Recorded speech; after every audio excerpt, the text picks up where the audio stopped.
नीरसं हि शब्दशास्त्रम् नीरसं हि शब्दशास्त्रम् नाम रसविधानत। नामरसविधानत। यो मृत्यन्नदामृभ्य यो अमृतेन ददामृभ्य श्रीजीवो विजयतामसौ। श्रीजीवो विजयतामसो। साङ्केत्यं पारिहास्यं वा साङ्केत्यं पारिहास्यं वा स्तोभं हेलनम् एव वा तोभं भेदनम् एव वा वैकुण्ठनाम गृहणम् वैकुण्ठनाम गृह्णम् अशेषागहरं विदुः। अशेषागहरं विदुः। जय शिल जीव गोस्वामी प्रभु की जय। जय जय शिल हरिनामामृत व्याकरण ग्रंथ की जय। पतित जय पावन शिल गुरु महाराज की जय। जय।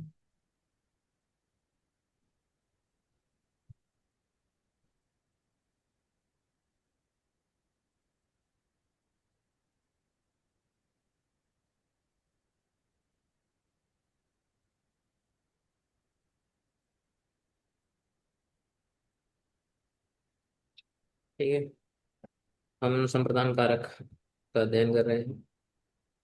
इसके चार सूत्रों को हमने देखा है।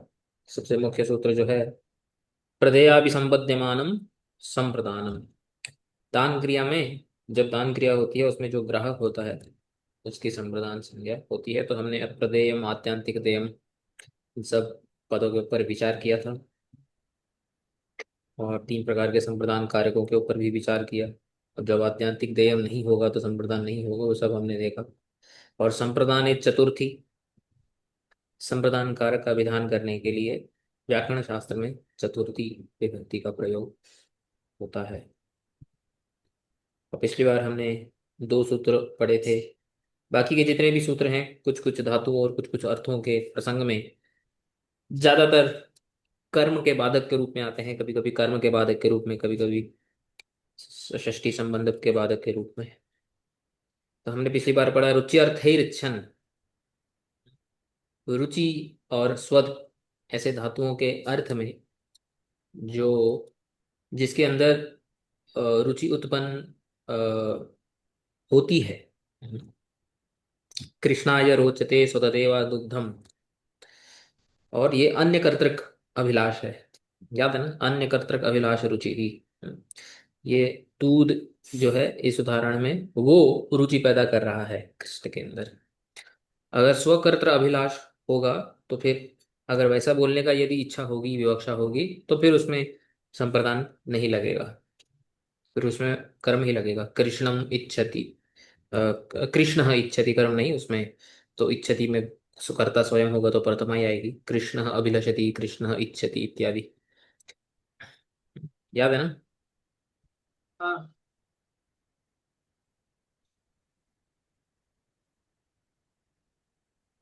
हरिये भक्ति ही रोचते इत्यादि हमने देखे थे। और एक और सूत्र देखा था, स्पृहेर अभीष्टम। स्पृह धातु के योग में जो अभीष्ट है, जिसकी अभिलाषा है, उसकी संप्रदान संज्ञा होगी पुष्पाणि स्पृहय, पुष्पेभ्यः स्पृहयति। कृष्णाय स्पृहयति गोपी, गोपी जो है वो कृष्ण की स्पृहा करती है। और हमने देखा था कि पुष्पेभ्य स्पृहयति, पुष्पों की स्पृहा करना। और यदि ईप्सित तम का विचार यदि होगा, ऐसी विवक्षा यदि होगी, तो फिर कर्म आ जाएगा। इसलिए यहाँ पे दिया है ईप्सित तमता विवक्षते चेत तदा भवति एव कर्म संज्ञा पुष्पाणि स्पृहयति। तो यहाँ पे दोनों ही संभव है। अगर कोई पुष्पाणि स्पृहयति बोल रहा है तो वो ईप्सित तम का विचार से बोल रहा है, और कोई पुष्पेभ्य स्पृहयति बोल रहा है तो ईप्सित के विचार से बोल रहा है। ये बोलने की इच्छा के ऊपर है। अब आगे के सूत्र पे चलते हैं। धारेरुत्तमर्णः, धारेर धनिकः।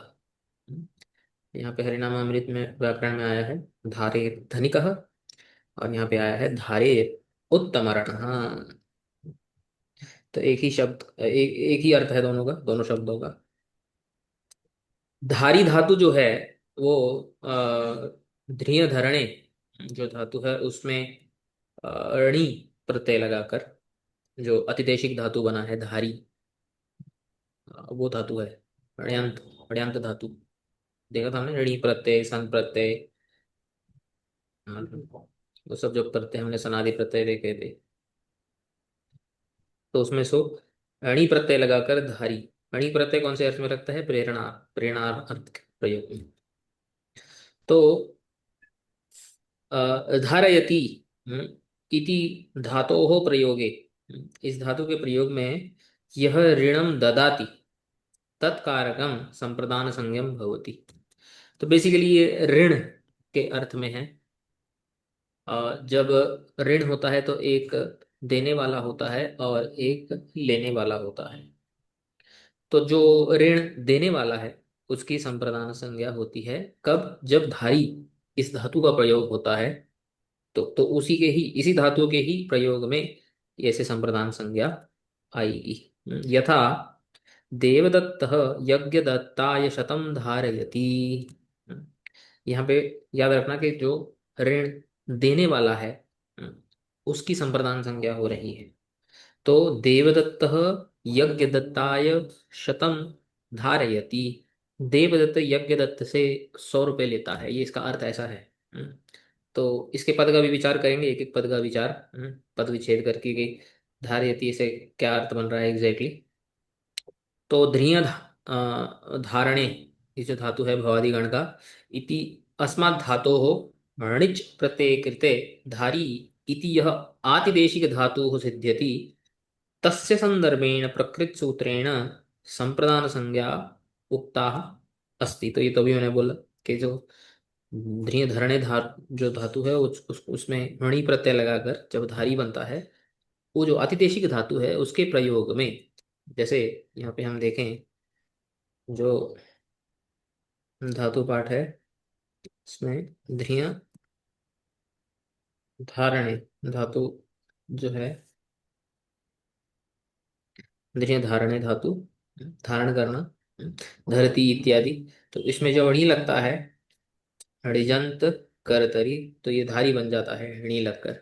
और धारी के जो रूप हैं वो धारयति इत्यादि, वो अख्यात जो रूप है अख्यात प्रत्यय लगाकर। हम्म, तो ये इसकी बात हो रही है। तो धारी इति धातो हो सामान्य अर्थ वर्तते स्थिरीकरणे। ये जो धारी धातु है, तो धारण करना, स्थिर करना, ऐसे इसका सामान्य अर्थ होता है ना। किंतु यहाँ पे एक स्पेसिफिक एक अर्थ है, एक विशेष अर्थ है। प्रकृत सूक्त से संदर्भेण तु अस्य धातोः अर्थ विशेष रूपेण ऋणम स्वीकृत्य ऋणदात्त रूपेण अस्य कस्यचित् स्थिरीकरणम इति स्वीक्रियते। तो इसका धारयति यहाँ पे जो प्रयोग हुआ है, इसका अर्थ क्या है देखो। धारण मतलब जैसे धारण करना, बांधना, ऐसा कुछ होता है ना, स्थिर करना, रोकना, है ना। तो इसमें, जैसे यहाँ पे मैंने लिखा है कि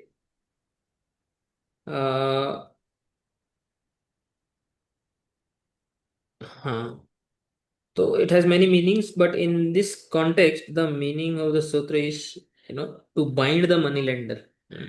तो इसका, इस धातु में, द्रिय धारणे धातु में, अगर आप देखोगे बहुत सारे अर्थ होते हैं।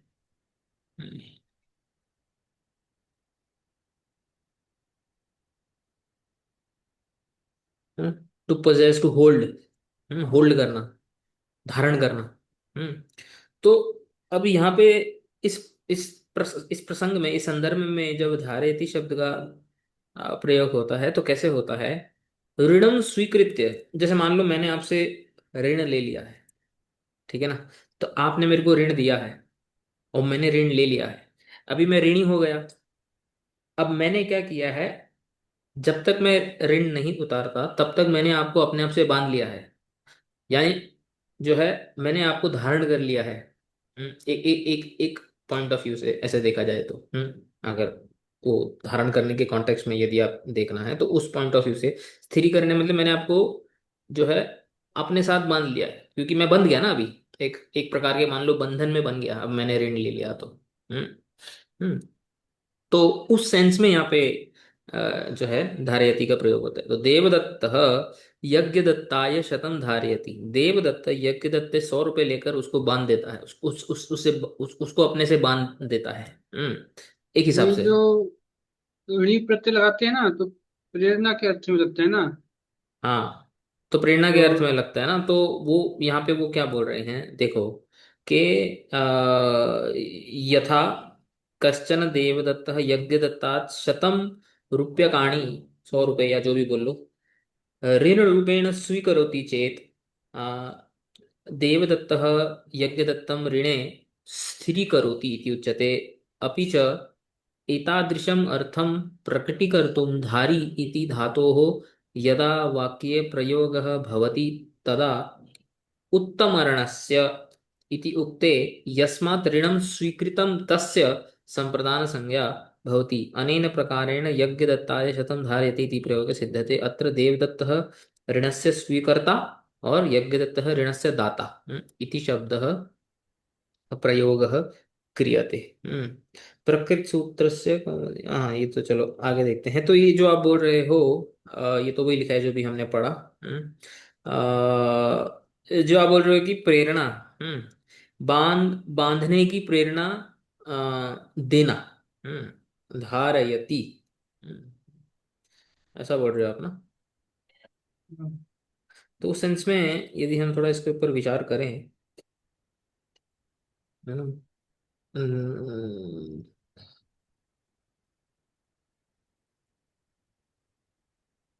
मतलब कि देवदत्त यज्ञदत्त से 100 रुपये जब लेता है, वो लेना एक प्रेरणा होगा ना उससे बंध जाने की, उसको अपने ऊपर अपने से बांध लेने की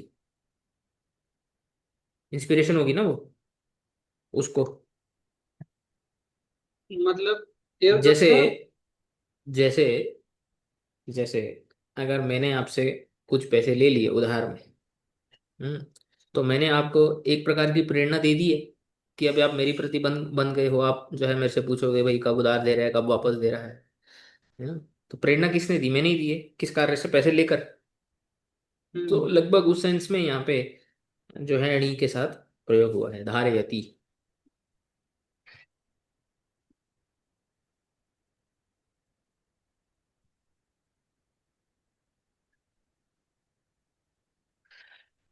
तो यहाँ पे दो शब्द यहाँ पे प्रयोग हुए हैं। ऋणम अधमरण उत्तमर्ण इति शब्द, ये शब्द आएंगे आगे भी। एतेषां त्रयाणां व्याख्या बाल मनोरमाकारेण इत्थं दीयन्ते। अन्यस्वामीकं द्रव्यं नियतकाले पुनर् पुनर्र्पण बुद्ध्या गृहीतम ऋणम इति उच्यते। किसी और से निश्चित काल के लिए वापस देने की बुद्धि से लिया हुआ जो भी धन होता है उसको ऋण बोलते हैं। तत्र ऋणस्य गृहीता अधमर्णः, इसमें संधि होके अधम ऋण में संधि होके अधमर्ण हो जाता है। अर और ऋणस्य अर्पयिता यानी दाता धनस्वामी इति उक्ते उत्तमर्णः, धन का स्वामी, इसलिए हरिनामामृत व्याकरण में लिखा है धनिकः। यहाँ पे धनिकः लिखा है, उसको उत्तमर्ण भी बोलते हैं। धनिकः इत्युक्ते उत्तम, ऋण में संधि होकर उत्तमर्ण हो गया है। तो ये दो शब्द याद रखना, अधमर्ण उत्तमर्ण। तो अध, अध जो जो ऋण के नीचे है, अध। हम्म, और उत्तः जो ऊपर है, मतलब इन द सेंस जो देने वाला है, उत्तमर्ण। समझ में ना? हम्म। तो धारे है अधम मतलब अधमरण, लेता है। ऋण लेने वाला जिसने ऋण लिया है, ऋणस्य हम्म। ग्रहीता। उत्तमर्ण हम्म। मतलब ऋणस्य दाता। समझ में आएगी? हाँ। हम्म। तो यहाँ पे देखो, यहाँ पे वही लिखा है, विष्णुमित्राय शतम धारयते। हम्म, तो ये उभयपदी होते हैं ना, अणेर उभयपदम, तो धारयति धारयते। तो विष्णुमित्राय शतम धारयते देवदत्त, ऐसा। हम्म, तो देवदत्त 100 रुपये लेकर विष्णुमित्र को अपने से बांध देता है, यानी विष्णुमित्र से उधार लेता है। शतम गृहीत्वा, 100 रुपये लेकर। ये प्रभु जी विष्णु मित्र लेते हैं ना। नहीं नहीं, विष्णुमित्र देता है प्रभु जी। उत्तम अर्ण धनिक, अच्छा। जो हम्म। धारेर धनिक, जो धनिक है, कंफ्यूज नहीं होना है इसमें। यहाँ पे भी वही लिखा है। जो हमने पढ़ा, देवदत्त यज्ञदत्ताय शतम धारयति, यानी देवदत्त यज्ञदत्त से पैसे लेकर उसको अपने से बांधने की प्रेरणा देता है, ऐसा कुछ हम्म। समझ में आया। हाँ। तो जो हाँ। पैसा दे रहा है उसमें संप्रदान आएगा, न कि जो ले रहा है। क्योंकि जो ले रहा है वो प्रेरणा दे रहा है बांधने की, लेकर। ऐसा सोचना है।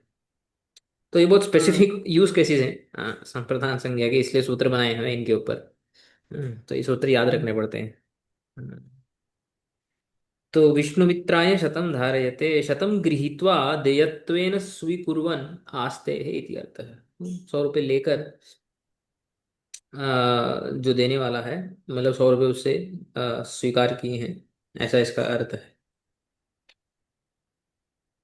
धारी धातो हो प्रयोगे धनिक, उत्तम अर्ण, यहाँ पे देखो उत्तम अर्ण है, संप्रदान कारकम भवति, षष्ठ्य एष। अब ये वो बोलते हैं कि ये षष्ठी का बाधक है।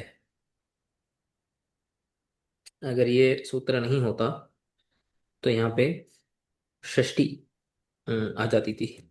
यहाँ पे भी शायद बोला होगा कौन सा किसका बाधक है।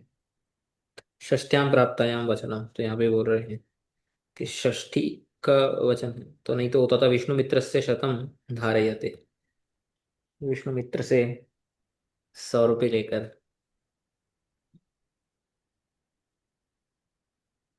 धारयते इति ध्रिय अवस्थाने तुदादे हेतुण्यंतः। तो यहाँ पे भवादि दिया है, मेरे को लगता है जीव गोस्वामी के विष्णु जीव गोस्वामी का जो धातु पाठ है वहाँ पे एक तुदादि है। हो सकता है ऐसा, कोई कोई धातु पाठ में कोई कोई धातु अलग भी होते हैं। हम्म।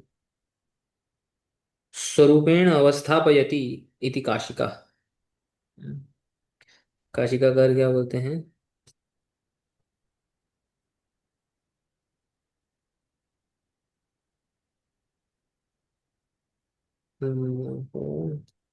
कस्य उत्तम ऋण यदि हम धनस्वामी प्रयुक्ता उत्तम। यहाँ पे कुछ तो दिया नहीं है। काशिका। अत्र धारे है गृहीत परिशोधन कामो अर्थः। तो जो ग्रहण किया है उसको वापस देने की कामना से जो लिया जाता है, वो धारे के अर्थ, धारा मतलब धारा, धारी मतलब उस अर्थ में आया है। तम एव स्फुटयति शतम गृहीत्वा इत्यादि, इसको उदाहरण दे रहे हैं, शतम गृहीत्वा इत्यादि। अधमर्णः स्वरूपेण एव आत्मानम् अवस्थापयति, न तो अबलापयति इति अर्थः। तो यहाँ पे देखो क्या बोल रहे हैं।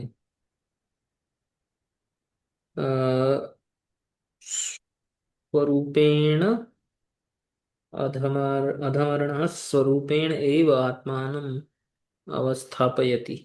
हम्म।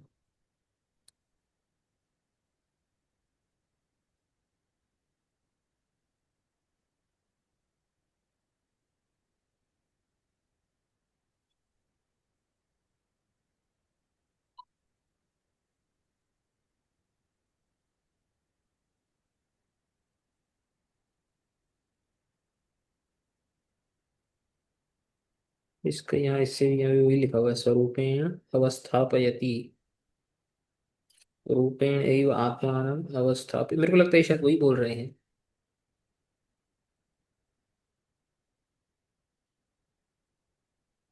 कुछ अपने से बांध लेना, कुछ उस प्रकार का। हम्म। न न तू अपलपति, ऐसा नहीं है कि वो बाद में मना कर देगा। कि भाई भाई मैं नहीं देता, भाग जाए यहाँ से। मतलब वापस पुनः वापस देने की इंटेंशन से जो लिया जाता है उसको यहाँ पे ये बोल रहे हैं। हम्म। इसमें देखता हूँ अगर और कोई जिसका यहाँ पे अर्थ है तो। क्योंकि हमने पढ़ा उत्तम मरण आधा मरण, ये तो काले बाल रमा, बाल मरण पुनर्र्पण बुद्धिया गृहीतम। अच्छा, यहाँ पे एक इंटरेस्टिंग एग्जाम्पल भी आता है कौमुदिकार का।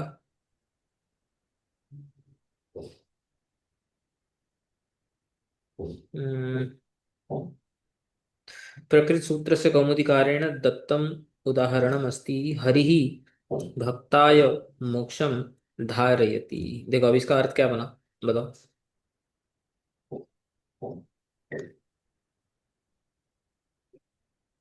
जो उत्तम अपने उसमें संप्रदान लगता है, मतलब जो देता है वो उसको।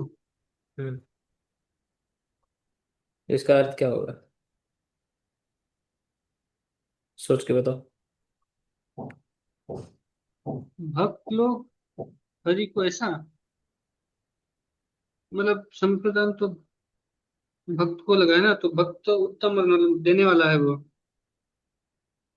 और हरि लेने वाला है ऐसा।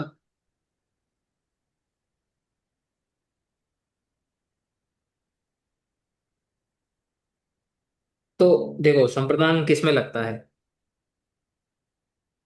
उत्तम वर्ण को, हम्म, जो दे रहा है उसको लगता है। तो ऐसे मोक्ष देता कौन है वैसे, भगवान देते हैं कि भक्त देता भगवान है। देते हैं, भगवान देते हैं। हम्म, तो यहाँ पे ऐसे क्यों लिखा हुआ है। हम्म, तो थोड़ा सा भक्ति भाव का एग्जाम्पल है ये थोड़ा। तो यहाँ पे बाल मनोरमा का क्या बोलते हैं देखो, इस उदाहरण के ऊपर।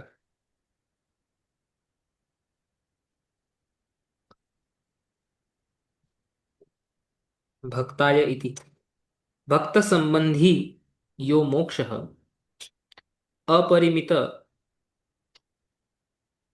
नित्य सुख विशेषस्तम धारयति इति अर्थः। हम्म, तम प्रेरयति धारयति अवस्थापयति इति यावत्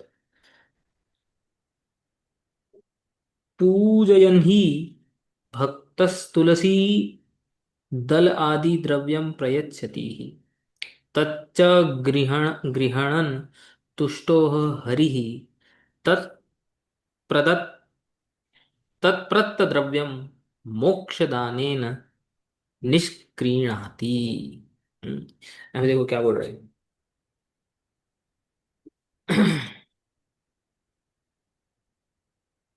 यहाँ पे इसका भाव ये है कि मोक्ष जो है वो एक्चुअली भक्ति ही ये है, धारा है, मतलब भक्त की ही ये है, क्या बोलते हैं इसको, वस्तु। हम्म, तो भगवान जब मोक्ष देते हैं वो भक्त की ही वस्तु भक्त को दे रहे हैं। ऐसे इसका भाव है। हम्म, और यहाँ पे बोल रहे हैं कि भक्त जब भी पूजा इत्यादि और तुलसी दल इत्यादि जो भी भगवान को अर्पण करता है तो भगवान वो मोक्ष प्रदान करके हम्म, तो निष्क्रियणाति अपना अपने ऊपर जो ऋण है वो निकालते हैं। इसका ऐसा कुछ भाव यहाँ पे आ रहा है। यानी भगवान मोक्ष दे रहे हैं लेकिन वो मोक्ष ऑलरेडी भक्त को बिलोंग करता है। ऐसा ही मतलब श्रीमद् भागवतम में जब भी हम ये पढ़ते हैं ना, तत्ते अनुकंपा।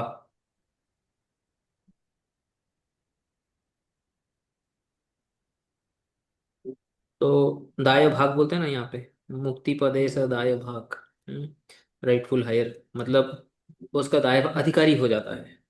तो यहाँ पे ऐसा ही कुछ अर्थ यहाँ पे प्रकट कर रहे हैं कि ये वो उसका ही अधिकारी तो भक्त ही है। वो भक्ति ही चीज है, बट हरि क्या करते हैं, भक्ताय धारयति मोक्षम हरि ही। मोक्ष जो भक्त का ही है, हम्म, वो भगवान मोक्ष उसको वापस देकर अपना जो ऋण है यानी भक्ति से उसने भक्ति के द्वारा किया हुआ जो ऋण है वो उतार रहे हैं, ऐसा कुछ इसका भाव है। यहाँ पे भक्तस्तुलसीदलादिद्रव्यं तच्च गृहण तुष्टो हरिः तत्प्रद्रव्यं मोक्षदानेन निष्क्रिणाति।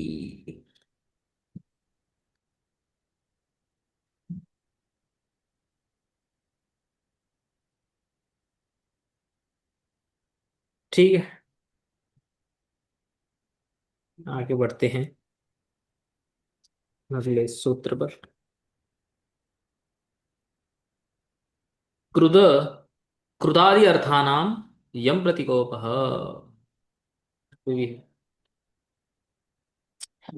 क्रुद द्रुहेर्षासूयार्थानां यम प्रति कोपः। तो यहाँ पे क्रुद आदि बोल दिया है, बट यहाँ पे ज्यादा धातु दिए हैं तो उनमें आदि में ये सब आ जाएंगे। क्रुद द्रुह ईर्ष्या असूया इति अर्थ, इत्यादि अर्थानाम, तो जहाँ पे अर्थ आ जाता है उन अर्थों में भी जो धातु होते हैं वह भी। हम्म, तो यहाँ पे देखो, यही पढ़ लेते हैं। क्रुद्ध, क्रुद्ध मतलब क्या होता है? अच्छा। क्रोध है ना। हम्म, द्रोह मतलब द्रोह, द्रोह करना, द्रोह करना मतलब क्या होता है? विरोध करना। हाँ, विरोध करना। किसी भी प्रकार का मतलब अ, किसी को कुछ वाक से या शरीर से हानि इत्यादि पहुंचाना। ईर्ष्या का अर्थ क्या होता है? जेलसी। तो फिर असूया का अर्थ क्या होता है? ये भी जेलसी। चलो देखते हैं इनके अर्थ। हम्म, इति हम्म, अर्थकानां धातूनां प्रयोगे यम प्रतिकोपः जायते। यम प्रतिकोपः मतलब, जिसके प्रति गुस्सा आया है। हाँ, ये कोप भी गुस्सा हो गया, तो क्रोध भी गुस्सा है, कोप भी हम्म, गुस्सा है, ईर्ष्या भी जलसी है, असूया भी जलसी है, सेम सेम सेम सेम हो गया। तो अब इनका अर्थ देखते हैं एक्चुअली क्या बोल रहे हैं। तत्कारकम संप्रदानम संज्ञा भवति, यथा देवदत्तः यज्ञदत्ताय क्रुध्यति, द्रुह्यति, ईर्ष्यति, असूयति। इसका अर्थ क्या हो गया? देवदत्तः यज्ञदत्ताय क्रुध्यति, इसका अर्थ क्या हो गया? यम प्रतिकोपः, तो उसमें संप्रदान है, तो इसका अर्थ क्या होगा? जिसको इस वाक्य का हम्म, अर्थ क्या होगा? देवदत्तः यज्ञदत्ताय क्रुध्यति। देवदत्त की वजह से यज्ञदत्त को गुस्सा आया। नहीं नहीं नहीं, देवदत्त को यज्ञदत्त पर गुस्सा आ जाए ऐसा। यम प्रति को क्रोध, जिसके प्रति गुस्सा है। हम्म तो हम्म, यज्ञदत्त के प्रति देवदत्त को गुस्सा है। देवदत्त यज्ञदत्ताय क्रुध्यति, या फिर द्रुह्यति, या फिर ईर्ष्यति, या फिर असूयति। तो यहाँ पे बोलते हैं अनेन सूत्रेण क्रुध क्रोधे द्रुह जिघांसायाम ईर्ष्या ईर्ष्यानाम तथा असूया कंडवादि कंडवादिभ्यो यक, वो सूत्र याद है, नाम धातु प्रकरण का अंतिम सूत्र। ये जो यक प्रत्यय है कंडवादि गण धातुओं में लगता है। तो अस धातु हम्म, में कोई तो एक धातु में यक लगा है, यहाँ पे आएगा। ये कंडवादि भ्य धातु है ये कंडवादि गण का। तो यहाँ पे ये सनांत धातु है। सनादि, सनाद्य अंत धातु, यानी यक प्रत्यय जो है सनादि प्रत्यय है, ये उससे अंत होने वाला है। यहाँ पे यक यह इति एतेषां विषये संप्रदान संज्ञा भवति। एता एतासां क्रियाणां कर्ता यम प्रति कोपम करोति, तो कर्ता जिसके प्रति कोप कर रहा है, जिसके प्रति गुस्सा हो रहा है, हम्म, तत्कारकम प्रकृत सूत्रेण संप्रदान संज्ञा भवति, तो जिसके प्रति उसको गुस्सा आ रहा है वो कारक संप्रदान संज्ञा हो जाएगा इस सूत्र से। हम्म, तो अब देखो एक एक जो धातु यहाँ पे बताए गए हैं उसके अर्थ बता रहे हैं। काशिकायाम कौमुद्याम च, दोनों काशिका और कौमुदी दोनों क्रोध का अर्थ क्या बताते हैं? अस्य धातु अर्थ अमर्षः। क्रोध जो नॉर्मल क्रोध है, मतलब गुस्सा करना, ठीक है, हम्म, ये बताते हैं, ठीक है? गुस्सा करना, ठीक है, न कि गुस्सा होना। इति दत्तः अस्ति। अच्छा, फिर कोपः क्या है? क्योंकि आप इसमें देखोगे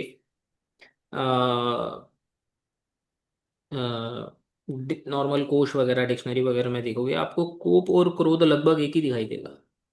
जैसे आपने भी बोला कि ये भी गुस्सा है, वह भी गुस्सा है, बट जब सूत्र लिखे जाते हैं तो सेम सेम वर्ड फिर से जो है उसको नहीं लिखे जाते हैं। संदिग्ध इत्यादि जो होते हैं सूत्रों के लक्षण हमने देखे थे। तो असंदिग्धम इत्यादि। तो यहाँ पे कोप और क्रोध में थोड़ा डिफरेंस है इस सूत्र में। क्या डिफरेंस है? यहाँ पे देखो, नीचे लिखा हुआ है।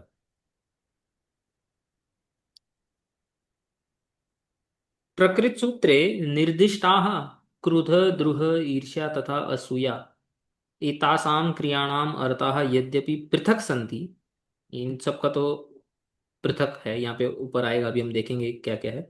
तथापि एतासु सर्वासु अपि क्रियासु कोपः इति सामान्य अंशः अवश्यम विद्यते। तो ये सूत्र कैसे लिखा हुआ है? क्रुद द्रुहेर्ष्यासूयार्थानाम यम प्रति कोपः। कोप सबके लिए कॉमन दिया हुआ है इन्होंने। तो कोप जो है वो सामान्य अंश है, कॉमन है। इति भाष्यकार प्रकृत सूत्रे स्पष्टीकरोति, भाष्यकार स्पष्ट करते हैं इसको। कैसे? कोपः इति क्रोधः द्रोह ईर्ष्या असूया अर्थानां प्रथम सोपान रूपेण स्वीकृतः अस्ति। सोपान मतलब, सीढ़ी ना, पहली हाँ मतलब मतलब। पहला स्टेप। हम्म। हम्म। यानी कि क्रोध या फिर द्रोह या फिर ईर्ष्या या फिर असूया के पहले कोप आता है, ऐसा इस सूत्र का आशय है। हम्म। तो भाष्यकार क्या बोलते हैं? नहीं अकुपितः क्रुध्यति, न वा कुपितः द्रुह्यति, न वा कुपितः ईर्ष्यति, न वा कुपितः असूयति। तो जो, जिसको कोप नहीं आया है वो कभी क्रोधित नहीं होगा, जिसको कोप नहीं आया है वो कभी द्रोह नहीं करेगा, जिसको कोप नहीं आया है तो वो कभी ईर्ष्या नहीं करेगा, और जिसको कोप नहीं आया है वो कभी असूया नहीं करेगा। तो जिस, ये हर एक अलग अलग जो चार यहाँ पे जो क्रियाएं बताई गई हैं, उनका पहले कोप आता है और कोप के बाद कोई एक क्रिया होती है। तो कोप क्या होता है? क्रोध आदीनां प्रथम सोपान रूपेण कोपः एव उद्भवति। अतएव प्रकृत सूत्रे यम प्रति कोपः इति निर्देशः लभ्यते इति अत्र भाष्यकारस्य आशयः वर्तते। अस्याः एव कोप अवस्थायाः वर्णन कुर्वन् कैयटः ब्रूते। भाष्य के ऊपर जैसे मैंने बताया था, जो प्रदीप व्याख्या व्याख्या है आचार्य कैयट की, वो बड़ा अच्छे से बताते हैं यहाँ पे। अनुद्भूता कोपावस्था, अनुद्भूत अवस्था। अनुद्भूत का मतलब क्या होता है? थोड़ी स्पेलिंग मिस्टेक है यहाँ पे। अनुद्भूत का मतलब क्या होता है? उद्भूत और अनुद्भूत का मतलब क्या होता है? उद्भूत मतलब जागृत हो गया है। प्रकट हो और गया है। अन अनुद्भूत मतलब अभी प्रकट नहीं हुआ है। प्रकट। तो हम्म। यदि मेरे को गुस्सा आया है, तो वो उसकी दो अवस्थाएं होती हैं। गुस्सा आया है, अभी मैंने प्रकट नहीं किया है। हम्म। और जब गुस्सा अंदर में, ही अंदर है मतलब। हाँ अंदर ही अंदर है। हम्म। और जब मैं गुस्सा प्रकट करूंगा तो फिर वो उद्भूत अवस्था। समझ में आ गया? तो ये जो कोप है हम्म। वो क्रोध की अनुद्भूत अवस्था है, ऐसा बता रहे हैं। कोप अवस्थायाम केवलम चित्ते परिवर्तनम भवितुम अर्हति। अंदर ही अंदर जैसे बोला ना आपने, तो चित्त में ही परिवर्तन होता है। मुखे शरीरे च न किंचन परिवर्तनम दृश्यते, मुख में और शरीर में अभी तक कुछ आया नहीं है। इति अत्र कैयटस्य आशय। अग्रे द्वितीय सोपाने, अगला स्टेप जो होता है, हम्म, क्रोध द्रोह ईर्ष्या असूया तो मुखे अपि परिवर्तनम भवति। यथा नेत्रे स्फुरतः, आंखें लाल हो जाना, ध्वनि ही उन्नतः, जोर जोर से चिल्लाना, भवति मुखे रक्तवर्णः वर्तते, लाल हो जाना इत्यादि। अतएव अस्य वर्णन कैयटेन इत्थम क्रियते। द्वितीया, ये जो बाकी की जो चार क्रियाएं दी हुई हैं, कोई भी एक हो सकती है या दो हो सकती है, मल्टीपल हो सकती है, तो उनको बोला है च उद्भूता विकृत वाक्य व्यापार अनुमीयमाना। वाक्य व्यापार इत्यादि में विकार आना, ऐसा हमें यहाँ पे अनुमान लगाना चाहिए। समझ में आया कि नहीं? हम्म। हाँ। तो ये तो हमें कोप और बाकी के जो चार हैं उसमें हमें समझ में आ गया। तो क्रोध तो नॉर्मल क्रोध है, यानी जैसे क्रोध कैसे आता है कि आंखें बड़ी कर देना, चिल्लाना, मुख लाल हो जाना, ये सब क्रोध होता है। द्रोह क्या होता है? जिगांसायाम काशिकायाम कौमुद्याम च अस्य धातो अर्थ अपकार इति दीयते। अपकार का अर्थ क्या होता है? अपकार इत्युक्ते दुख जनिका क्रिया। किसी को दुख जनिक, किसी के प्रति क्रिया करना, या तो मुख से या तो शरीर से, कैसे भी, वाणी से या शरीर से, कैसे भी। सामने वाले को दुख पहुंचे, कुछ गाली देकर, अपमान करके, या उसको हर्ट करके, मार कर, कैसे भी, सा क्रिया यया अन्यस्य अहितम भवति द्रोह नाम ज्ञाय, जिसके सामने वाले का अहित हो, किसी भी प्रकार का अहित हो, अस्य द्रोहस्य मूले अपि कोपः एव वर्तते, ये इसके द्रोह के मूल में भी कोप है, अंदर से कुछ गुस्सा आया और फिर द्रोह के रूप में प्रकट हो गया, अथवा क्रोध के रूप में प्रकट हो गया, ऐसा। हम्म और ईर्ष्या क्या होती है? काशिकायां कौमुद्यां च अस्य धातोः अक्षमा इति दीयते। क्षमा का अर्थ क्या होता है? माफ करना। नहीं नहीं नहीं, क्षमा का अर्थ मतलब माफ करना नहीं होता है। क्षमा का अर्थ होता है, जैसे वो जो भागवत के तृतीय स्कंद में देवहूति प्रसंग में, वो वैष्णव के भक्त के कौन से लक्षण आते हैं? हम्म, तित्य सुहृद, तित तितिक्षा, हाँ, हम्म, तितिक्षा, कारुणिका। हाँ, तितिक्षव कारुणी, तीक्षा, वो जो तितिक्षा होती है ना, मतलब हम्म। सहन करना। हम्म तो यहाँ पे भी क्षमा मतलब सहन करना, ऐसा यहाँ पे इसका अर्थ है। हम्म, तो यहाँ पे बोलते हैं क्षमा इत्युक्ते तितिक्षा, देखो यहाँ पे आया है, क्षमा इत्युक्ते तितिक्षा मतलब टॉलरेट, सहन करना। अक्षमा इत्युक्ते अतितिक्षा।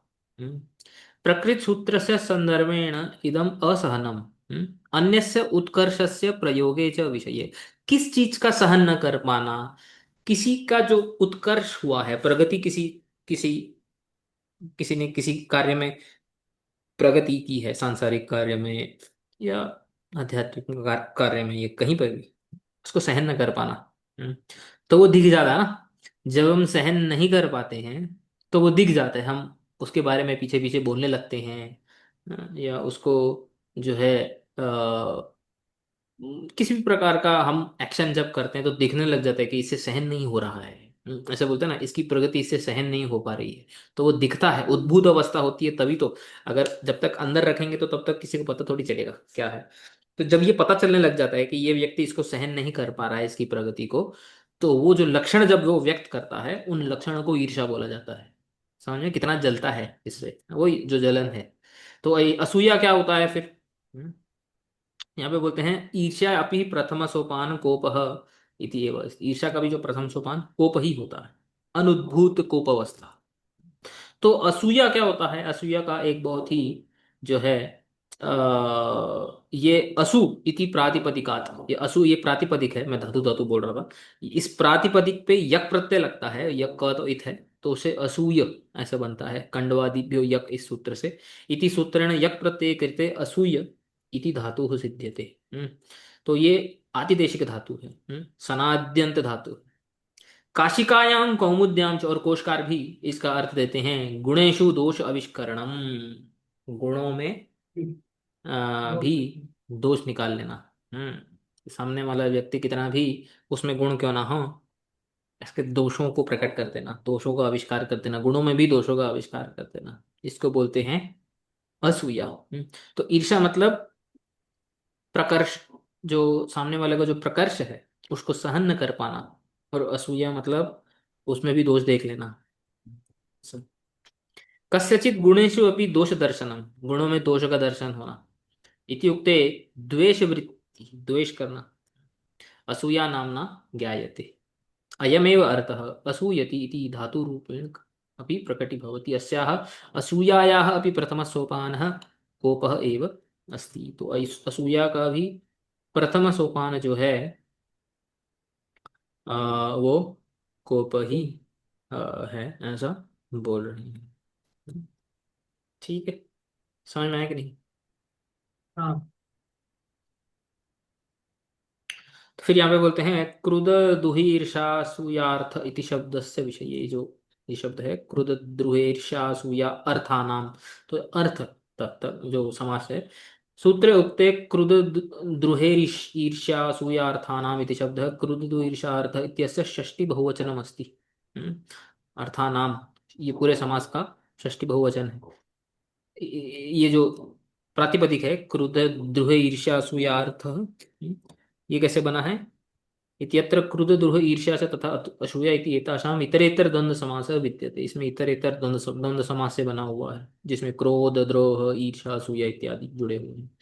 क्रुधः च द्रुहश्च ईर्ष्याश्च असूयाश्च इति क्रुध द्रुह ईर्ष्या असूया, तो ये समास से बना है, और समास समस्त पद में षष्ठी बहुवचनम लगा के क्रुध द्रुह ईर्ष्या अर्थानाम ऐसा पद तैयार हो गया है। अस्य च अग्रे अर्थः इत्यनेन सह क्रुद्ध द्रुह ईर्ष्या असूया अर्थः येषां ते इति बहुव्रीहि समासे कृत कृते कृत द्रुह ईर्ष्यायाम ईर्ष्या असूया अर्था इति प्रातिपदिकम सिद्ध्यति। तो ये बहुव्रीहि समास है अर्थानाम के साथ। हम्म।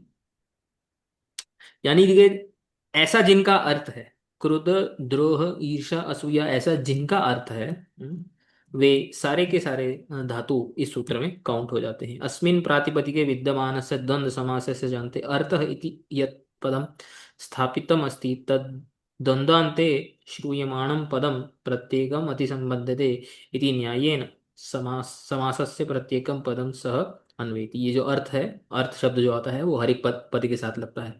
क्रोध के अर्थ में, द्रोह के अर्थ में, ईर्ष्या के अर्थ में, असूया के अर्थ में, जितने भी धातु हैं। तो अतः इसका जो हम पूरा जब विग्रह करेंगे तो कुदार्थाः, ध्रुवार्थाः, ईशार्थाः च असूयार्थाः इत्यर्थ सिद्ध्यति। अतएव केवलं क्रोध, द्रोह, ईर्ष्या, असूया धातूनां विषये एव न, अपितु अस्मिन् एव अर्थे प्रयुज्यमानानाम् अन्येषां धातूनां संदर्भे अपि प्रकृतसूत्रेण अवश्य संप्रदानं संज्ञा भवितुम् अर्हति। तो इन अर्थों में जो दूसरे दूसरे भी धातु हैं, उनमें भी ये संप्रदान संज्ञा आ जाएगी। उसके एग्जाम्पल दे रहे हैं। देवदत्ताय भामते, देवदत्ताय अपराध्यति, देवदत्ताय सूक्ष्यति, देवदत्ताय ईर्ष्यति इत्यादिषु वाक्येषु अपि प्रकृतसूत्रस्य प्रयोगः अवश्यं भवती। तो इसके अर्थ देखने पड़ेंगे। भामती इत्यादि का अर्थ क्या है? यहाँ पे लिखा तो नहीं है।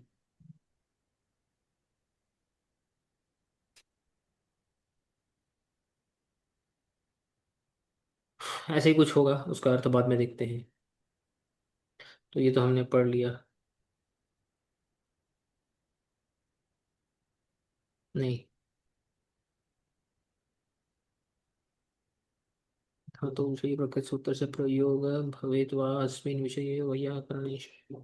हाँ देखो, ये कुप धातु, ये जो कोप है, हम्म, तो दिवादिगणस्य कुप क्रोधे इति धातु विषये प्रकृत सूत्र से प्रयोग भवेत वा अस्मिन् विषये वैयाकरणेषु मतांतराणि विद्यन्ते।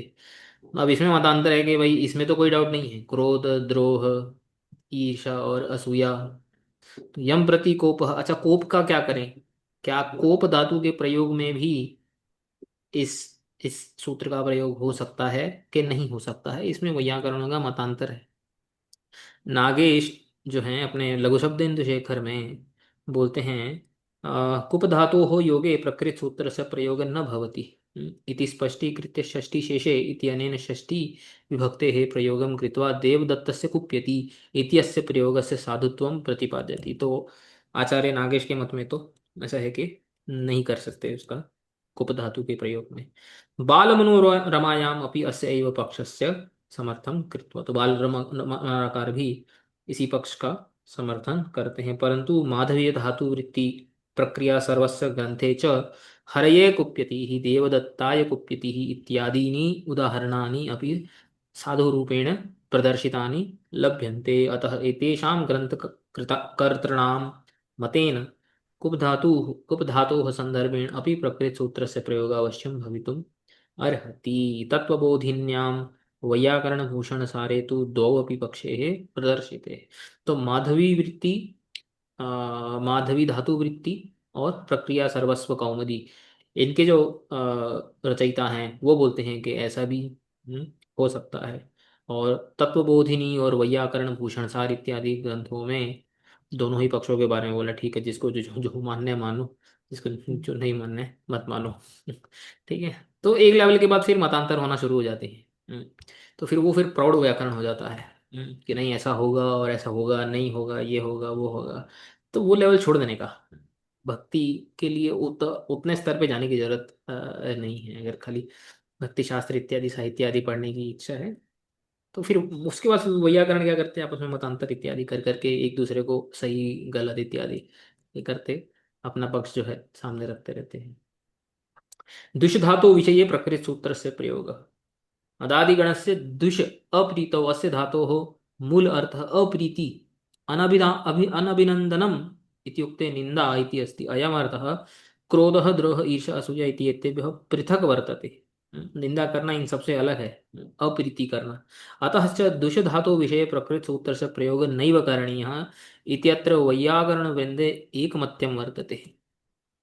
तो यहाँ भी वैयाकरणों का एक मत है कि द्विष धातु के विषय में ये प्रयोग नहीं होगा, इस सूत्र का प्रयोग नहीं होगा, क्योंकि उनका मत मानना ऐसा है कि द्वेष जो है वो इन चारों धातुओं से अलग एक अर्थ प्रकट करता है। हालांकि ऊपर सिंपल लैंग्वेज में एक्सप्लेन करने के लिए यहाँ पे द्वेष कहीं पे तो आया था। हम्म, ये देखो, अन्य से उत्कर्ष से ये तो द्रोह मतलब भी तो ऐसे ही ना, द्वेष। हम्म, कहीं पे तो यहाँ पे भी आप द्वेष तो पढ़ा पढ़ा था है। हमने। सो यहाँ द्वेष वृत्ति, यहाँ पे तो मतलब ये शब्द इतने ज़्यादा मिलते जुलते हैं और थोड़ा थोड़ा डिफरेंस भी है कि कभी कभी एक को दूसरे से एक्सप्लेन करने के लिए दूसरा पर्यायवाची शब्द बना करके बोलना ही पड़ता है, लेकिन फिर अगर बहुत ज़्यादा क्लैरिटी की आवश्यकता हो तो फिर वो ये भी बोल देते हैं कि नहीं, इसका प्रयोग नहीं होगा। अमुमेव विषयं स्पष्टीकुर्वन् तत्त्वबोधनिकारभूते द्विषादौ अतिप्रसंगवारणाय विषयं विशिष्य उपादानम। तो ये चार धातु का नाम इसलिए लिखा है क्योंकि वह द्विष इत्यादि धातुओं में ये सूत्र नहीं लगाना चाहते थे। द्विष इत्यादि का नाम भिन्नार्थक धातु का नाम योगे प्रकृत सूत्र से प्रयोग मा भूत। इस सूत्र का प्रयोग नहीं होता है इति स्पष्टीकर्तुमेव अत्र क्रुधादीनां विशेषरूपेण ग्रहणं कृतमस्ति इति अत्र पदमञ्जरीकारस्य आशयः वर्तते। अतएव यो अस्मान् द्वेष्टि यं च वयं दुष्मः इत्यादिषु वाक्येषु प्रकृतिसूत्रस्य प्रयोगः न भवति। यो अस्मान् द्वेष्टि, अस्मान् क्या है? लक्ष्मण वो है, तृतीया बहुवचन। हाँ, यानी कि यहाँ पे कर्म आ गया है ना। यम वही च तो सर। वयम, अ, क्या बोला, कौन सा बहुवचन? तृतीया ना, तृतीया बहुवचन। तृतीया थोड़ी है ये। तृतीया तो हम्म, बहुवचन।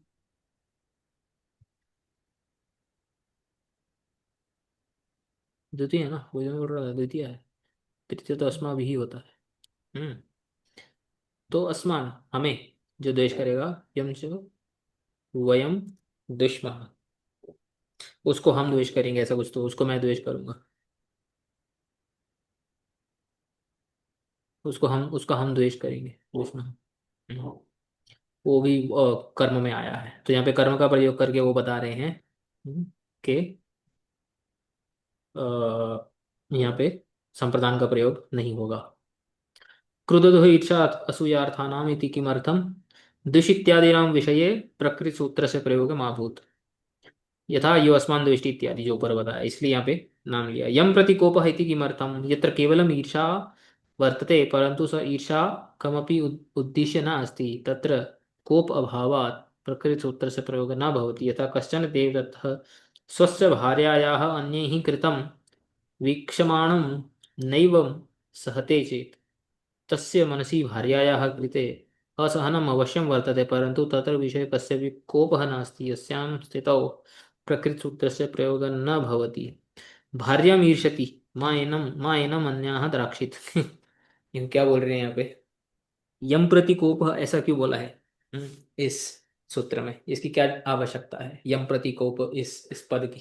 हम्म, वो बोल रहे हैं कि कोप होना जरूरी है, सिर्फ ईर्षा इत्यादि होना जो है उससे सूत्र का प्रयोग नहीं हो सकता है। जैसे एग्जाम्पल देते हैं, भार्याम ईर्षति, भार्या यानी वाइफ, वाइफ को देख के ईर्षा करता है। हो सकता है देवदत्त की वाइफ बहुत सुंदर है। तो देवदत्त की वाइफ बहुत सुंदर है, उसके दूसरे दूसरे लोग भी देखते हैं उसके ऊपर नजर डालते हैं। हम्म, तो इसलिए वो अपनी वाइफ से ईर्षा करता है। अभी उसको अपनी वाइफ के प्रति कोप नहीं है, बट उसको प्रॉब्लम ये है कि दूसरे लोग इसको न देखें। कोई को भाव नहीं है उसको अपनी अपनी भार्या के प्रति। तो इसलिए हम ऐसे एग्जाम्पल दे रहे हैं कि भार्याम ईर्षति माँ एनम अन्यः दाक्षित, इसको और कोई ना देखे ऐसा।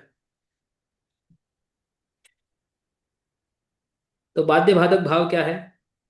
क्रोध तथा द्रोह एतौ धातो उपसर्गेण सह प्रयुज्यते तर्हि तयोः संदर्भेण यम प्रतीकोपः वर्तते प्रकृत सूत्रेण प्राप्तायाम संप्रदान संज्ञायाम बाधित्वा।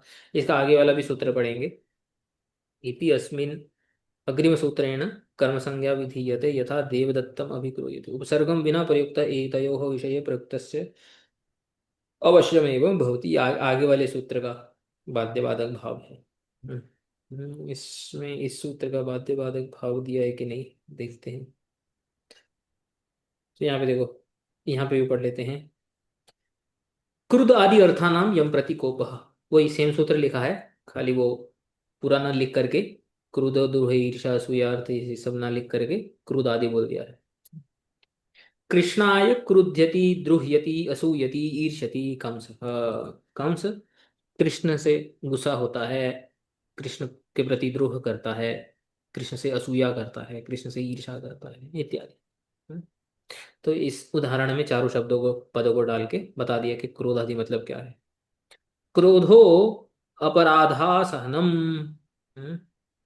द्रोहो अपकारः, मंदकरणम अनिष्टकरणम, असूया गुणे अपि दोष आरोपणी दृष्टिः, ईर्ष्या परोत्कर्ष सहनी दृष्टिः। ये वही जो हमने वहां पे पढ़े थे, वो सब उन्होंने यहाँ पे बोल दिया कि क्रोध क्या होता है, अपराध असहन करना। द्रोह क्या होता है, किसी का अपकार करना, मंदकरण करना। असूया मतलब गुणेषु दोषारोपणम, और ईर्ष्या मतलब पर उत्कर्ष असहनम। क्रुदादयः अर्थाः येषां ते क्रुदादि अर्थाः, ये समास का विग्रह बता रहे हैं कि क्रुद आदि अर्थ जिन धातुओं के हैं, ऐसे धातु क्रुदादि अर्थाः इस पद से जो है वाच्य हैं। तेषां प्रयोगे यम प्रतिकोपादयः प्रतीयन्ते तत्संप्रदानम कारकम स्यात्, तो जिसके प्रति कोपादि होता है वह संप्रदान कारक है। आदि शब्देन त्रय एव गृह्यन्ते इति उदाहरणैर ज्ञापयन्ति। आदि शब्द से तीन और धातु का ग्रहण किया है, तीन और अर्थों का ग्रहण किया है, ऐसा उदाहरण से इन्होंने ज्ञापन किया है। कौन से? द्रोह्यति असूयति ईर्ष्यति। क्रुदादि इति आदिभिः, क्रुधकोपे दृढजिगांसायां दिवादि अकर्मकौ, ईर्ष्या ईर्षायां भुवादि असूया कंडवादिभ्यो यक् अन्तः, क्रोधः कोपाभिन्नः, द्रुहादयः अपि कोप प्रभावः एव गृह्यन्ते, तत एव सामान्य उक्तिः यम प्रतिकोपः। तो यहाँ पे वो प्रथम सोपान और अ, का थोड़ा सा लाइट में बता दिया है कि क्रोध और कोप एक ही हैं, इसलिए कोप अभिन्न बोल दिया। ये थोड़ा मतलब ज़्यादा डिटेल में ना एक्सप्लेन करते हुए दोनों को समान ही बोल दिया यहाँ पे। वहाँ पे हमने देखा था कि प्रथम सोपानम, और बोल रहे हैं कि द्रोह आदि में कोप का प्रभाव प्रभाव कोप प्रभवा, कोप से प्रभावित होते हैं। तो यहाँ पे थोड़ा सा हल्के में बोल दिया कि कोप जो है वो प्रथम सोपान है, जहाँ से द्रोह और इत्यादि आता है। वहाँ पे क्रोध को भी दूसरा सोपान ऐसा बोला था। यम प्रति कोप इति किम, प्रणयेन प्रियाम ईर्ष्यति कृष्ण। वही जो वहां पे जो उदाहरण दिया था, यहाँ पे भी वही बोल रहे हैं। तच्च प्रत्युदाहरणे स्फुटीकृतं प्रणयेन इति, कोप प्रणयो यदा स्वयंअंगीनो तदैव विरोधिनौ। देखो क्या बोल रहे हैं यहाँ पे, थोड़ा अलंकारिक भाषा का जो है अ, अ, प्रयोग कर रहे हैं। यहाँ पे देखो क्या बोलते हैं, प्रति उदाहरण दे रहे हैं कि इस यम प्रति कोप ये क्यों लिखा है सूत्र में, क्योंकि जब ये ना हो तो फिर इस सूत्र का प्रयोग नहीं होगा। हम्म? प्रणय सति न कोप कोप अवकाशः इति एव व्यंजयति। हम्म? ईर्ष्या ईर्ष्य ईर्ष्यति इति एव न तु वस्तुतः ईर्ष्यति भाव, यह कोप प्रणयस्य एव अंगः इति न विरोधी ही, प्रणयोत्तः कोप एष। यहाँ पे जो उदाहरण दिया है, प्रणयेन प्रियाम ईर्ष्यति कृष्ण।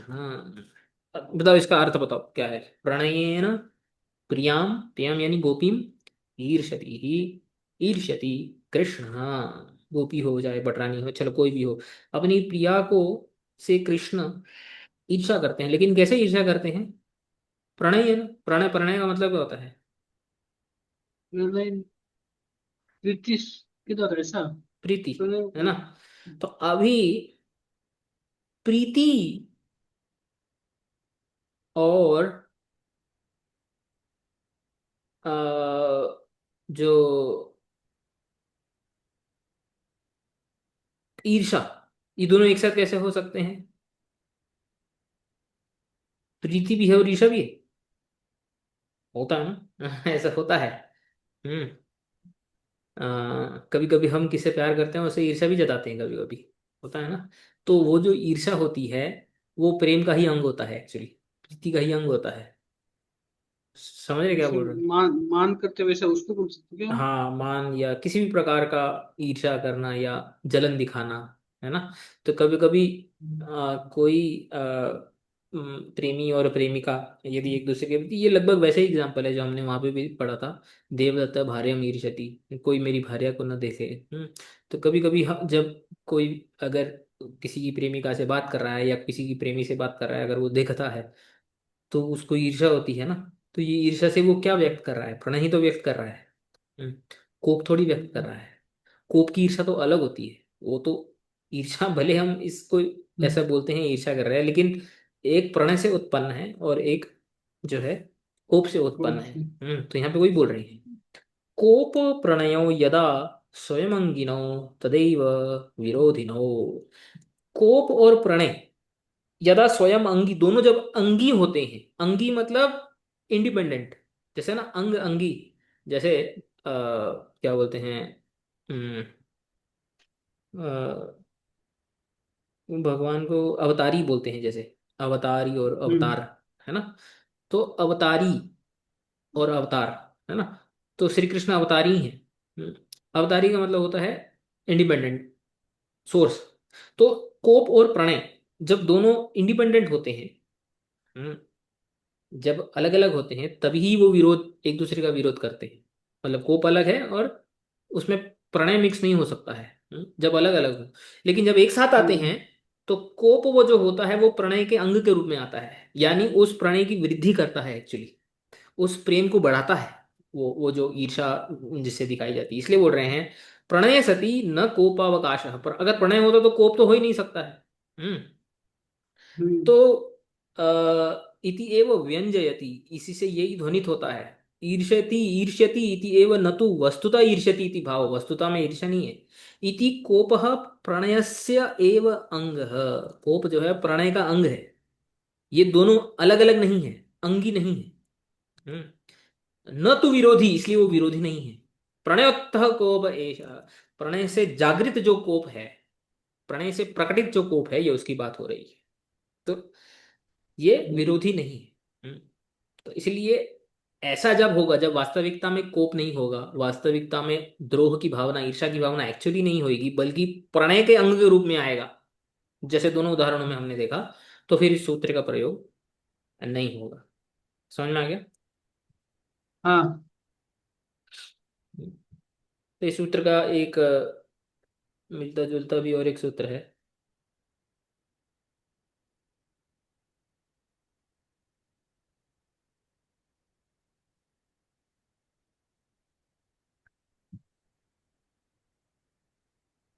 बाध्य बाधक भाव, क्रुद्ध दुहोर अकर्मकत्वात् तदयोगे षष्ठी प्राप्त अनयो सकर्मकत्वात् द्वितीय प्राप्त। तो यहाँ पे देखो क्या बोल रहे हैं। ये संप्रदान किसके बाद बाधक हो रहा है?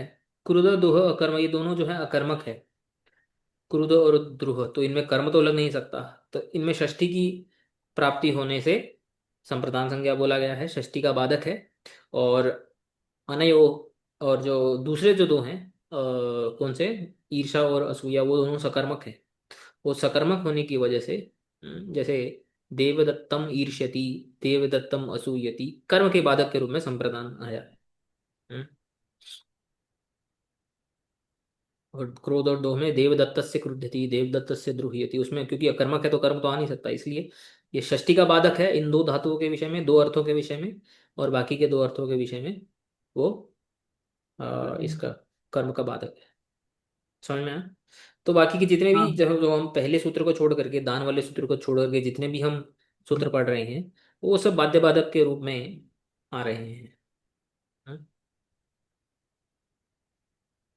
हजार सूत्र हो गए प्रभु जी हमारे। ऑब्वियसली हम्म, कई सूत्र छोड़े भी हैं थोड़े बहुत, बट 85-90% तो हमने किए हैं। तो 3000 सूत्र हैं हरिनाम अमृत व्याकरण। हम्म। तो यहाँ पे क्या बोलते हैं, ये इसी का ही कनेक्टेड सूत्र है, इसको ही पढ़ लेते हैं। आज इसको पढ़ के समाप्ति करते हैं। क्रुद्ध द्रुहो सोपेन्द्रयो कर्म एव। सिंपल है। यदि उपेंद्र के साथ यानी उपसर्ग के साथ क्रोध और द्रोह आएंगे तो फिर उनमें संप्रदानत्व नहीं होगा, उनमें कर्मत्व ही होगा। तो यहाँ पे बोला था ना, क्रोध दुहोर अकर्मकत्वात् तदयोगे, तो उपेंद्र के साथ वो सकर्मक हो जाते हैं, इसलिए उनमें कर्म आ जाएगा। जैसे कमसम अभिक्रुध्यति, कमसम प्रतिरुध्यति। तो द्रोह और क्रोध में जब ये अभी प्रति इत्यादि जब उपसर्ग आ जाते हैं तो वो सकर्मक हो जाते हैं, और उनके होने से फिर कर्म ही आएगा। कमसाय ऐसा चतुर्थी का विधान करके वो नहीं आएगा संप्रदान। इसके आगे वाले सूत्र में दिया है, सोपसर्गस्य क्रुध तथा द्रुह धातोः प्रयोगे यम प्रति कोपः जायते तत्कारकम कर्म संज्ञम भवति। तो एक्चुअली ये कर्म संज्ञा का सूत्र है। हम्म, ये संप्रदान हम्म, संज्ञा का सूत्र नहीं है। हम यहाँ पे क्यों पढ़ रहे हैं, क्योंकि संप्रदान के अपवाद में कर्म आ रहा है इसलिए। टेक्निकली ये कर्म संज्ञा विधान का सूत्र है, लेकिन यहाँ पे इसलिए पढ़ रहे हैं क्योंकि कनेक्टेड है। तत्कारकम कर्म संज्ञम भवति। यथा देवदत्तः यज्ञदत्तम अभिक्रुध्यति, देवदत्तः यज्ञदत्तम अभिद्रुह्यति प्रतिद्रुह्यति इत्यादि। अनेन सूत्रेण सो उपसर्गस्य क्रुध तथा च द्रुह एतयोः धातो विषये कर्मसंज्ञा विधीयते। एतयोः क्रिययोः कर्ता यं प्रति कोपः तत्कारकं प्रकृतसूत्रेण कर्मसंज्ञं भवति, न तु संप्रदानसंज्ञम्। क्रमेण उदाहरणानि काशिकायां कौमुद्यां च, से ये तो पढ़ लिया है हमने। तो क्रोध का क्या अर्थ है, द्रोह का क्या अर्थ है। तो बाध्य बाधक क्या है, ये पिछले सूत्र का बाधक है। पिछले सूत्र से षष्ठी का बात करके संप्रदान आया था, इस सूत्र से संप्रदान का बात करके कर्म आ गया। हम्म, तो क्रोध दुह ईर्षा अर्थायाम यम प्रतिकोप इति अस्यैव अपवाद रूपेण प्रवर्तते। क्रुध तथा द्रुह धात्व संदर्भेण यम प्रतिकोपः वर्तते, तस्य क्रुध दुह ईर्षा असूयार्थानां यम प्रतिकोपः इत्यनेन वस्तुतः संप्रदान संज्ञा प्राप्ति। परंतु उपसर्गस्य उपस्थितौ अस्य संप्रदान संज्ञायां बाधं कृत्वा प्रकृत सूत्रेण कर्म संज्ञा विधीयते। उपसृष्टयोः इति किम, यहाँ पे देखो सूत्र में बोला है क्रुद्ध दुहोर उपसृष्टयोः कर्म। हाँ, तो इस सूत्र में उपसृष्टयोः, इसका क्या अर्थ है उपसृष्टयोः। हम्म, केवलस्य अनुपसर्गस्य क्रुद्ध तथा द्रुह धातु च विषये प्रकृत सूत्र से प्रयोग न भवति। तो उपसृष्ट में मतलब उपसर्ग के प्रयोग में उपसर्ग जब आएगा तब। इति दर्शितम उपसृष्टयो इति पदम स्थापितम अस्ति। तो इसलिए यहाँ पे जो बोला है क्रुतद्रुह सोपेन्द्रयो हो, सोपेन्द्र का यहाँ पे अर्थ हुआ है उपसृष्टयो कर्म।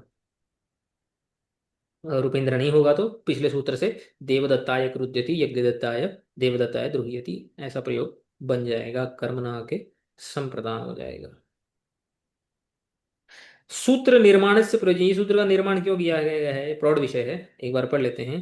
क्रुद तथा द्रुह एतौ धातु सोपसर्गे सोपसर्गौ अपि अकर्मकौ एव स्तः। एक्चुअली वो क्या बोल रहे हैं देखो, अभी क्रुद तथा द्रुह धातु यहाँ पे हमने पढ़ा था ना, ये अकर्मक है। हम्म, क्रुद दुह और अकर्मकत्वात्।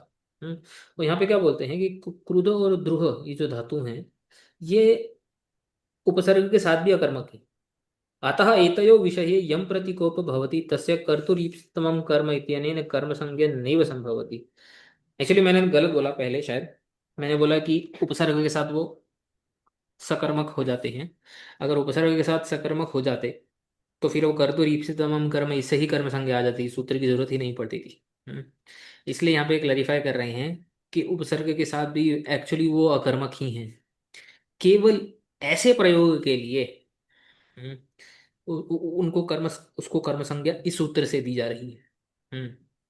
बाकी और कोई कैरेक्टरिस्टिक के लिए वो अकर्मक ही है, ये क्लैरिफाई कर रहे हैं यहाँ पे। अतएव प्रकृत सूत्रेण एतयोः विषये विशेष रूपेण कर्म संज्ञा उच्यते, इसलिए विशेष रूप से कर्म संज्ञा यहाँ पे बोली गई है। यदि प्रकृत सूत्रम नैव स्यात् तर्हि सोपसर्गस्य क्रुदद्रुह धातो विषये अपि क्रुदद्रुह अर्थानां यम प्रतीकोपः इत्यनेन संप्रदान संज्ञा एव अभविष्यत्। अगर ये सूत्र नहीं होता तो उनकी संप्रदान संज्ञा ही होती थी, क्योंकि पिछले श्लोक में उपसर्ग के बिना ही प्रयोग करना है ऐसा कुछ बोला नहीं है। वो तो नॉर्मल धातुओं का नाम लिया है, चाहे उपसर्ग हो उपसर्ग ना हो। हम्म? अभी च तस्याह हम्म, निषेधार्थम, उसका निषेध करने के लिए क्या कि उपसर्ग आ जाए फिर भी संप्रदान न लगे, इसके लिए कर्म यहाँ पे लगा रहे हैं। इति सूत्रम रच्यते चेदपि षष्ठी शेषे इत्यनेन षष्ठी विभक्ति अभविष्यत्। इति सूत्रम रच्यते चेद अपि तत्र कस्यापि कारकस्य अभावात् षष्ठी शेषे इत्यनेन षष्ठी विभक्ति अभविष्यत्। एतादृशं मा भूत् अपि तु इष्ट इष्टाः कर्मसंज्ञाः एव भवेत् इति ज्ञापनाय अत्र सूत्रम् आवश्यकम् अस्ति। तो फॉर एग्जांपल अगर ये नहीं होता तो कोई षष्ठी शेषे लगा देता, बोलेगा कि अगर उपसर्ग नहीं दिया हुआ है तो षष्ठी शेषे आ जाएगी, तो ऐसा सब ना हो इसलिए स्पेसिफिकली बोल दिया कि जो उपसर्ग होंगे तो क्रोध और द्रोह इन दो धातुओं के साथ कर्म संज्ञा आएगी। ठीक है। इसके बाद हमारा एक, दो,